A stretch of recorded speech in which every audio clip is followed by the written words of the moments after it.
Amang Diyos na pinakamakapangyarihan sa lahat, na sa isang salita, nilalang ang mundo at patuloy na nangungusap sa sangkatauhan. Taos-puso ang aming pasasalamat, kaming mga naglilingkod sa bayan bilang online media broadcasters, mga mobile journalists at 10 ng aming mga kapatid sa pamamahayag. Pinupuri ka namin sa ipinagkaloob na malikhaing talino, kaalamang teknikal at kakayahang panaigin po ang katotohanan. Magtaglay po sana kami ng karunungan, matibay na integridad, malawak na pananaw at makatarungang mga desisyon sa aming mga tungkulin. Naway magsilbi po kaming tinig ng mga mahihina at hamon sa mga makapangyarihan, tagapaghatid ng kaalaman at kaliwanagan sa mga nagugulumihanan.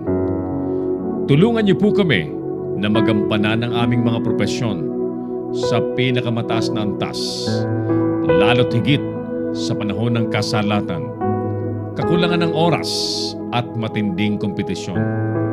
Patatagin niyo po kami laban sa mga tukso na sumang-ayon sa kung ano ang nakararami, maghaka-haka, makisama sa mali at ang magmadali.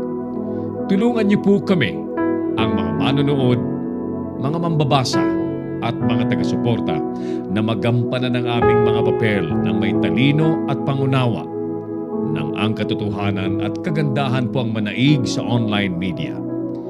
Iniaalay po namin ang panalangin ito sa ngalan ni Jesus na tagapaghatid ng magandang balita, naghayag ng kanyang katotohanan at nag-alay ng kanyang sarili sa sanlibutan. Amen.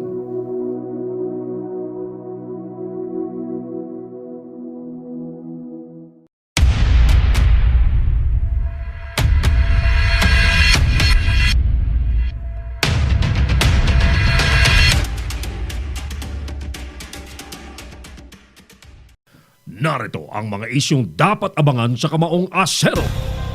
Alkalde ng Daraga ang mastermind sa pagpatay kay Congressman Batucabe ayon sa Philippine National Police. Testigo sa pagpatay kay Batucabe nadagdagan pa. Dahil sa panibagong landslides, 8 rescuers sa Tiwelbay sugatan. Suspendido pa rin ang pasok ng mga estudyante sa 3 probinsya ng Bicol Region.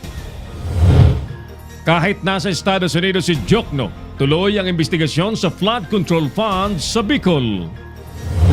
Samantala, malawak ang baha sa Cagayan, humupa na. Pumalo naman na sa 288 ang mga nabiktima ng paputok. EMB, hugas kamay sa hazardous waste na galing sa South Korea. Mga manualyang government projects pinapatulan daw ng maliliit na contractor ayon kay Andaya. Pro-China Safe Conduct Pass or Safe Conduct sa South China Sea dapat daw harangin ayon sa dating DFA Secretary. At dagdag sahod sa mga government employees tuloy kung maaprubahan ang 2019 budget.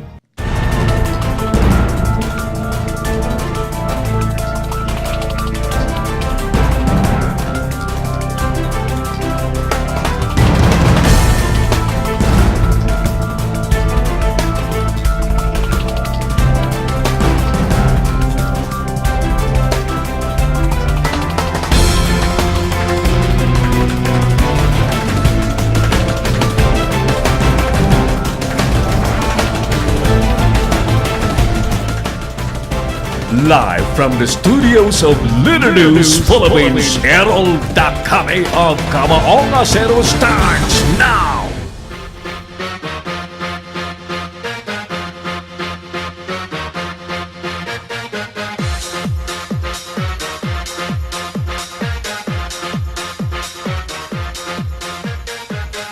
Dapat bang tularan ng Pilipinas ang Vietnam sa paninindigan sa West Philippine Sea? Magandang hapon po sa inyong lahat.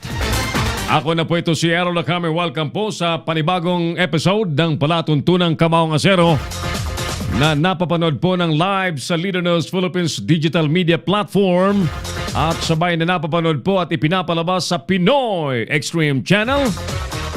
Ulitin po natin, ang Pinoy Extreme Channel ay nasa Signal Cable Channel 106, Sky Cable Channel 217, Cable Link Channel 59 at Destiny Cable Channel 84.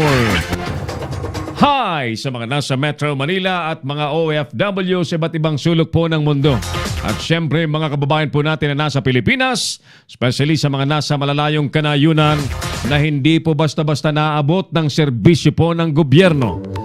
Kumusta po kayo? Sana po ay nakapagtitiis pa rin kayo at kaya pa rin po nating pagsumikapan ang mga bagay-bagay na kaya pa nating gawin sa sarili po nating sisikhay. Kasama po natin ang buong person ng Leader Knows Philippines at ang Pinoy Extreme Channel. Sa studio po ng LNPH ang ating programa, pinalilipad po ng ating mga kasamang Engineer Oliver Licop and Clarence Ondaya. Kasama po natin sa labas ang masasipag na mga Leader Knows Patrol para ihatid po sa atin ang mga preskong balita. Ulitin natin ang ating survey question this afternoon na ipininging-imbita po namin na pagsalu-saluhan po natin at pag-usapan po natin, dapat bang tularan po ng Pilipinas ang Vietnam sa paninindigan sa West Philippine Sea? Ano po? Ulitin ko, dapat bang tularan ng Pilipinas ang Vietnam sa kanilang paninindigan sa West Philippine Sea, mga kaibigan? Si Errol Dacame, ang Kamaong Asero. Alright, dun po sa mga nais tumawag sa ating programa, mga suki, ang ating studio po ay mararating po ninyo sa pamamagitan ng cellphone number 0927-494-2175 kung ang gamit po ninyo ay Globe at kung smart naman po ay 09497365,000. Si Errol Dacame, ang Kamaong Asero. Ayan, kumusta po ang ating mga kababayan sa Las Vegas? Especially kay Ma'am Malu Vergara na maaga pong nakasilip sa ating palatuntunan. Hi, Ma'am Malu. Ayan, si Madam Malu at si kasamang Fernan, ang mga kaibigan nating nandyan sa may Las Vegas. Kung hindi ako nagkakamali, ha? Ayan. Paano? Hindi pa kami nakakarating dyan ni Clarence. Pero kung makarating na kami dyan, palagay ko, mapapamiliarize po natin yan. Mga lugar-lugar dyan, ano? Isang araw sa Las Vegas, isang araw sa New York, isang araw sa kung saan-saan. Happy birthday po sa mga may birthday today, ano?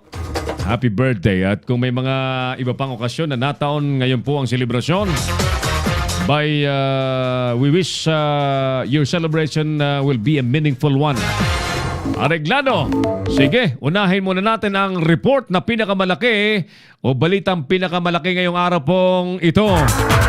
Mga kaibigan, tinukoy na po ng Philippine National Police na si Daraga Albay Mayor Carlwin Baldo ang mastermind sa pagpatay kay Ako Bicol Party List Congressman Rodel Batocabe. Sa isang press conference, mga kaibigan, sinabi po ni PNP Chief Director General Oscar Albayalde na nagbayad po ng 5 milyong piso si Baldo sa 7 katao para i-assassinate si Batocabe. Makakalaban kasi ni Baldo sa pagkalkalde sa Daraga Albay sa Mayo si Batocabe. Namimigay po ng pamaskong handog ang congressman noong Desyembre 22 sa Daraga Albay ng pagbabarilin hanggang sa mapatay ng 6 na suspects at kasamang napaslang ang kanyang police escort. Panoorin po natin ang nangyaring press conference. Nasaan na yung video natin? Nawala? Sige. Yun po ang sa publiko ng Philippine National Police kaninang umaga. Diyan mismo sa Campo Crame na tinukoy na po ng pamunuan ng pambansang pulisya na si Mayor Baldo ng Daraga Albay ang kanilang itinuturong suspect at marami na pong lumutang na mga testigo. Palagay ko'y ito'y sanhi ng 50 milyong pisong patong na inilagay po sa ulo ng o iinalok po sa sino man po makapagtuturo, makapagbibigay ng impormasyon as to who is the mastermind sa murder sa ating kaibigang Congressman Rodel Batocabe. Tunguhan muna natin ang ibang report mga kaibigan ko at yan pong update na yan sa pagpatay kay Congressman Rodel Batocabe ay babantayan po natin ang tuloy-tuloy hanggang sa makita po nating sumurrender sa mga otoridad ang tinutukoy pong mastermind sapagkat alam niyo ho, sa dami, sa laki ng perang ipinatong po sa ulo ng maaari talagang mastermind sa pagpatay kay Congressman Rodel Batocabe, ako po'y naniniwalang talagang very soon lulutang ang katotohanan at matutukoy po ang talagang pinaka-suspect ho dyan. Si Errol Dacame, ang Kamaong Asero. Tuloy tayo sa ating programa mga suki at unahin muna natin ang report ni partner Tony, si Tony Tony Arsenal sapagkat may panawagan po ang CBCP Legazpi patungkol po sa kalalagayan naman ng mga nabiktima ng flash floods at landslides sa lalawigan po ng Albay. Partner Tony, magandang hapon. Ano baga ang sinasabi ng CBCP? Ay, magandang hapon, partner Errol. Umapila ang Catholic Bishop Conference of the Philippines ng tulong sa publiko para sa mga biktima ng Bagyong Usman. Ayon kay Father Rex Paul Arjona, Director ng Social Action Center ng Diocese ng Legazpi, layon itong mabigyan ng pangunahing pangailangan ang higit 2,000 o 20,000 katao na nasa 145 evacuation centers na karamihan ay matatagpuan sa Bicol Region na mayroong 85 evacuation centers. Aniya, pangunahing pangailangan ay pagkain, tubig, gamot at mga damit. At ang kabilang dito ang construction and housing material para rin sa kanilang pagkukunan ng kabuhayan. Nabatid na una ng nagsagawa ng relief operation ng Social Action Center ng Diocese ng Legazpi sa mga biktima ng Bagyong Usman sa lalawigan ng Albay, kung saan mula sa higit 70 nasawi, 17 dito ay mula sa lalawigan ng Albay, habang 9 naman ay nagmula sa bayan ng Tiwi na labis na naapektuhan ng bagyo. Sa kasalukuyan, may ilang bayan pa rin sa Albay ang hindi pa rin madaraanan ang mga lansangan at tunay, habang ilang barangay pa rin ang isolated ng landslide. Mula sa Lungsod ng Maynila para sa Leader News Philippines, ako po si Tony Arsenal. Si Errol Dacame, ang Kamaong Asero. Thank you, partner Tony Arsenal, sa report pong yan. Isa pang report ang ating papasukin. Tuloy-tuloy po, as promised ng Philippine National Police, tuloy-tuloy ang kampanya patungkol po sa paglaban sa droga ng PNP.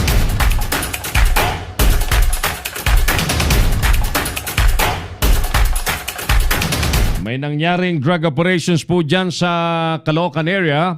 Alamin natin ang report na dala na sa atin ni partner Jose Coy Laura.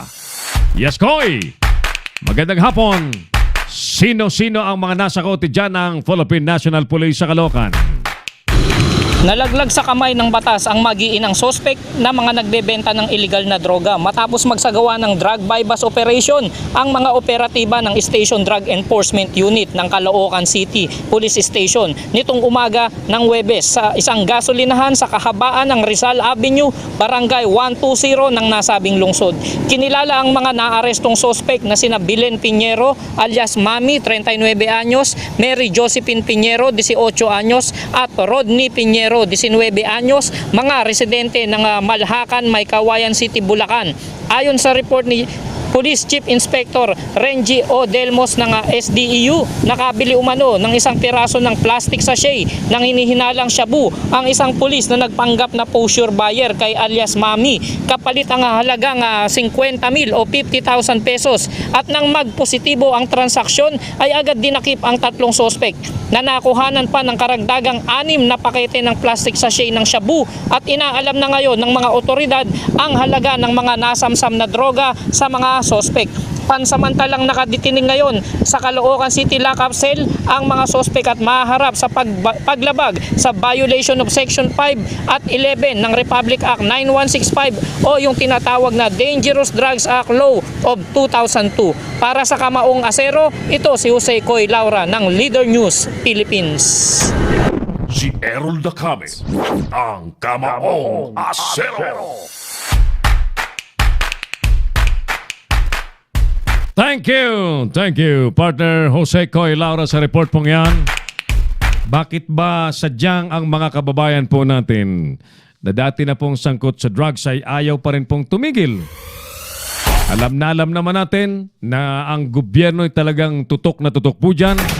At bago po sumapit ang bagong taon, binagbanta na po ang PNP na sila po ay hindi titigil. Bagkus ay lalong paigtingin po, relentless operations sa kanilang gagawin laban po sa illegal na bisyong drugs para linisin po ang ating lipunan sa bisyong yan. Nila ang kababayan nating nakatikim na yan at nabubuhay sa ganyan ay talagang hindi na makakaalis sa kamunoy ng drugs. Kaya't sa kabila ng marami na pong napaslang, sinasabing pinatay ng mga sindikato at kung sino-sino pa hong nasa droga, ay tila walang takot at walang iniinda. Hindi iniinda ng marami nating kababayan yung issue po ng drugs. Saglit namang, balikan po namin kayo.